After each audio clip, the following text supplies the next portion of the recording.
Hi there, Malcolm here with my 126th Booktube video, and today I'll be bringing you my May Wrap Up and June TBR. Quite a lot to get through, so let's get cracking. I've read a lot of graphic novels from the library this month. They've all gone back, so lots of images to put up. So the first is Neonomicon by Alan Moore, and this is set in H.P. Lovecraft's Cthulhu universe. And in this one, a couple of FBI agents go on an investigation to find out what happened to another FBI agent who's investigating some bizarre murders where the victims are killed and they're mutilated in a very specific way, and then goes on and does it himself. I found this one a very mixed bag, split very cleanly into three parts. The first part follows the initial investigator as he tries to track down the source of the violence before going down the path of madness and doing it himself. This was absolutely fine, with a nice disturbing twist at the end. The second and third parts involve two other FBI agents who investigate what happened to the first one and try and find out more what's going on. Again, the first half is absolutely fine, although having the female agent being a recovering sex addict was a bizarre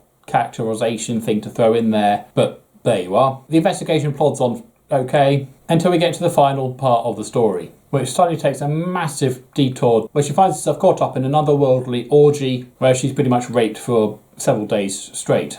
These final scenes go on for pages and pages. The story doesn't go forward at all, and a very unsatisfactory ending, overall making the story totally atrocious. I'm going to say boring, just plain dull, purely because the artwork was okay. But seriously, just avoid this one. There's no point reading it. From one Alan Moore book to the next, I then read V for Vendetta. Now, I'd already seen the film, really enjoyed the film. I'd heard a lot about this story, about how good it is, and it's one of those books you must read. So I did. Quite a thick tome, but I managed to whiz through it pretty quickly. Basically, it was England in the lockdown, but with Big Brother is watching you, and a Guy Fawkes mask-wearing anti-hero terrorises the place, trying to liberate the population. Now, if I thought the treatment of the female characters in Neonomicon was bad, it's not much better in here. The main female character of the story is put under a threat of rape within the first 2 pages. And in fact, none of the female characters really add anything to the story whatsoever. There are plot points and things happen because they are driven to do it, but there we are. The main character of V should have been a politician.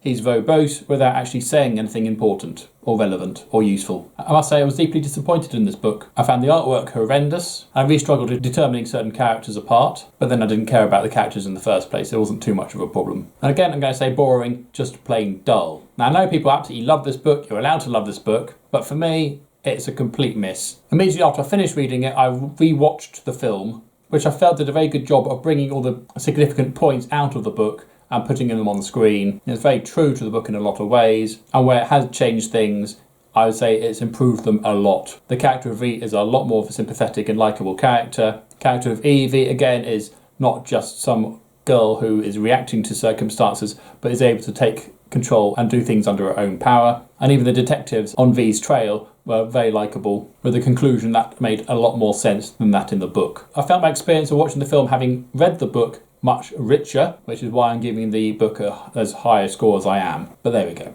It might just be that I'm not much of an Alan Moore fan. Anyway, after that, I then read Storm Thief by Chris Wooding. I read this one as my book of the month, so I've done an individual video for that one. I'll leave a link to that below. So if you want to know what I thought of this, then go check that out. And after I read this, I then read Haunted Heist. I don't know what made me pick this one up. It looked intriguing. A bunch of people are recruited to go into a big haunted mansion to try and capture a ghost. This was actually a lot of fun. I found the artwork very reasonable. The twists and turns, most of which I did see coming, were still fun nonetheless. And although I didn't find myself empathising with any of the characters, they were enjoyable enough. I had a lot of fun with this one. I'm looking forward to finding some more in the series to read. Worth reading. And after that, I then read Injection Volume 1. This had a sort of X-Files-esque vibe to it, so I thought I'd give it a go. I just found the whole thing one confusing mess. Now, I did read it to the end, which did reveal all, and it made sense at the end, so I knew what was going on. But so much of the story was spent just thinking, what is going on here? It's told in 2 different timelines, without much telling you which timeline you were looking at, and then throwing in certain other events that happened,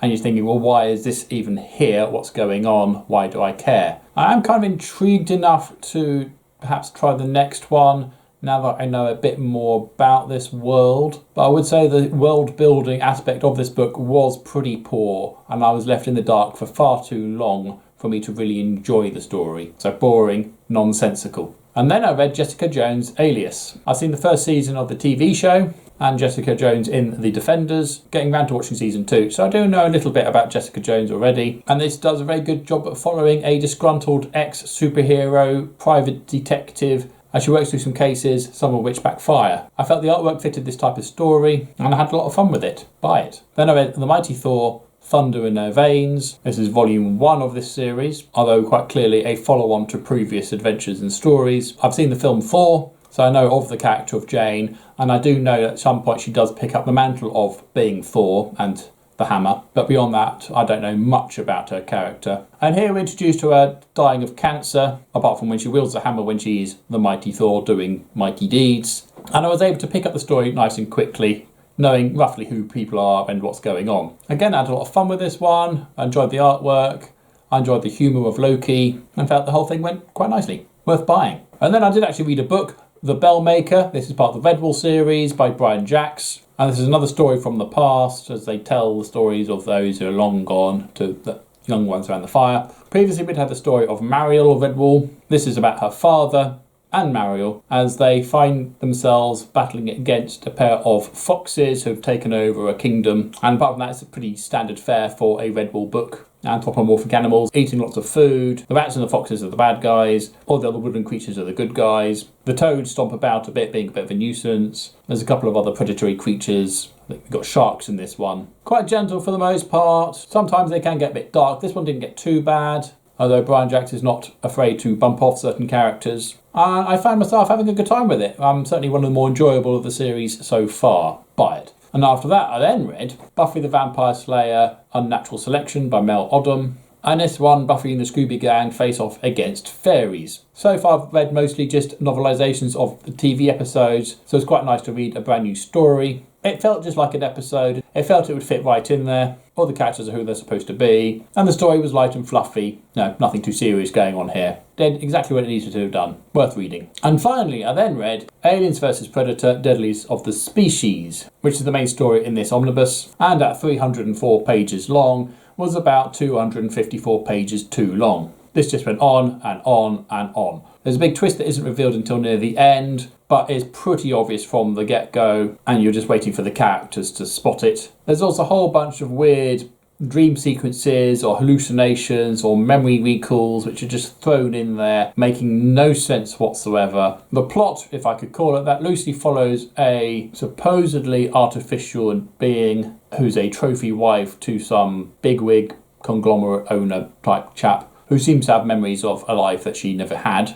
and ends up fighting up against aliens and with a predator. Now, some of the scenes in here are really good, really quite excellent action in it, but it's so disjointed and so mixed up with a whole bunch of I don't even know what's going on and I don't care. The artwork wasn't great either. It was pretty basic. Okay, I could tell who was who. It's a story I tried reading previously. I clearly gave up on it because I didn't remember any of it from before. Stuck with it this time. Finally finished it. Boring, just plain dull, nonsensical, just boring. There are some other extra stories in the back of this omnibus, much shorter, some only about 10 pages long, which are far more exciting, interesting, and thrilling than the main story. So I'm much more enjoying reading the shorter stories at the end rather than the main boring thing. Oh, did I say it was boring? So there we go, that's what I'd read in May. Not a great pile of reading there, quite a lot of disappointments. Some gems in there, but wasn't a great month. So what have I got coming up?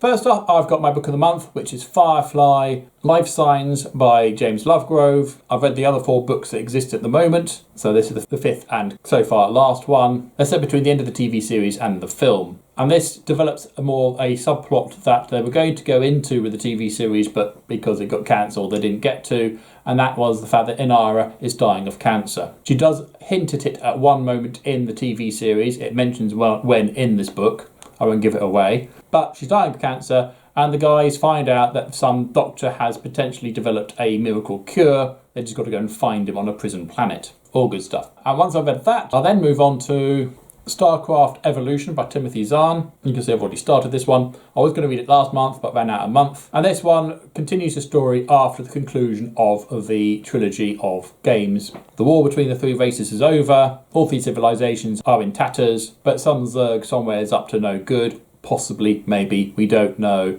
what's going on. So curious to find out what happens next. And after that, I'll then read Berserk by Michael Grant, something to do with nanotechnology. I don't know much more about it than that. Author of the Gone series. I enjoyed the Gone series, so I want to give this a go. And this was another book I was supposed to have read last month. And after I've read that, I'll be reading the novelisation of Men in Black, written by Steve Perry, based on a screenplay by Ed Solomon. Most of us have all seen Men in Black. This is the novelisation. Curious to know what the difference is. I like seeing what the differences are in these things. And once I've read that, I'll then move on to Empire of Gold by Andy McDermott. This is a wild chase story. Lots of high-octane explosions, chases, gun scenes. Nice action-adventure story with some archaeology thrown in there just to try and be a bit more intelligent. But basically, it's about the guns and explosions. And Eddie swearing a lot. A lot of fun. Quite thick books, but I can whiz through these quite quickly. I'm still working my way through my graphic novel collection. So I'll finish the stories in the back of this one. I've got these two little guys, Thrill of the Hunt and Civilized Beasts, part of the Aliens vs Predator series. I'm finishing off with a reread of Mindhunter, which is Aliens, Predator, Darkness and Witchblade, just for a super extra fun crossover. I'm still trying to make my way through this book, Star Wars, The Black Fleet Crisis, Tyrant's Test by Michael P. Cubic McDowell. Very far with it at the moment because I'm trying to read other stuff, but desperately trying to get through it.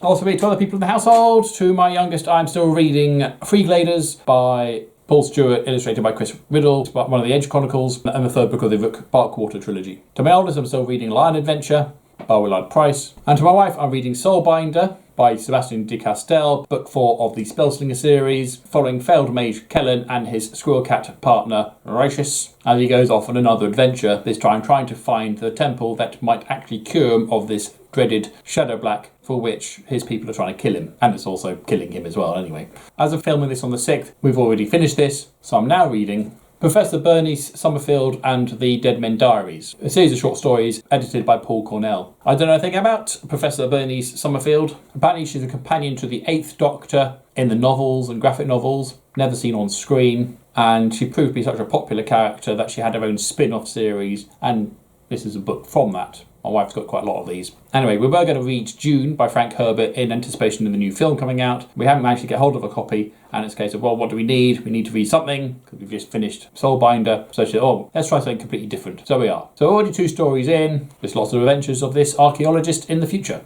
discovering about now. And the rate we're going through it, we should finish it this month quite happily. So there we go, quite a pile of reading there to do. And hopefully it's much more an enjoyable pile than the bunch I read last month. There you go, I hope you enjoyed that. As usual, any questions, queries or thoughts on the books I've just shown you, then please comment down below. Keep it spoiler friendly though. And if you have nothing nice to say, then please keep it to yourself. Thank you, and until next time, see you later.